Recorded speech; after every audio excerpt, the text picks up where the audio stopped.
አሰላሙ አሌይኩም ወራህመቱላሂ ወበረካቱ። ሀዩ እህት አንድ ነገር ምከሪኝ። ልጄን ይዤ አረብ ቤት ነው የምሰራው፣ ግን ባሌ ገና እኔ 5 ወር እርጉዝ እያለሁ እሱ አገር ቤት ገባ። እኔ ብቻዬን ነው ልጄ ማሳድገው። ሀገር ቤት ኮመንቷ ተቆርጧል። ኩላሊት ታማሚ ነኝ ብላለች።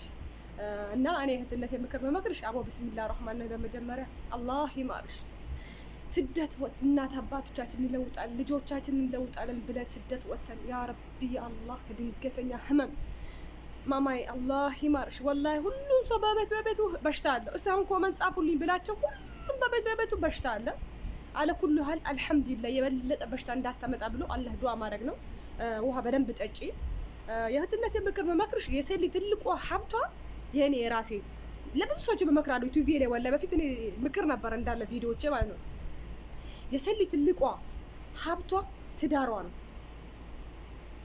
እድሜ ከሄደ ልጅ አይመጣም፣ እድሜ ከሄደ ግን ብር ይመጣል። ስለዚህ የእህትነት የምክር ምንድነው ብልሽ፣ አሁን እሷ ግራ ገብቷታል። አገር ቤት ልግባ ነው መሰለኝ ባለሳሳት፣ ኮመንቷ ግማሽ ተቆርጦብኛል። ባልሽ ነይ ካለሽ ያለውን እንበላለን ነይ ካለሽ ልጅሽን ይዘሽ ቤት እየታመምሽ አትስሪ፣ ወደ ሀገርሽ ግቢ። ዛሬ እንሙት ነገ እንሙት ስለማናቅ መጨናነቅ የለብሽ። አላህ ተለወጥ ያለው ሰው አገሩ ሆኖ ይለወጣል። አትለወጥም ትፈጋለህ፣ እንዲሁ ትቀራለህ ያለ ሰው ዝም ብሎ ይፈጋል አይለወጥም። ስለዚህ ተወከልቱ አላላ ብለሽ ወደ ትዳርሽ ጋር ሂጂ፣ አትንከራተቺ። በሰው ሀገር ዱንያ አትሞላም። ይሄ ቪዲዮ ኮፒ ሊንክ እያደረጋችሁ አድርሱላት። ጀዛኩም አላህ ኸይር።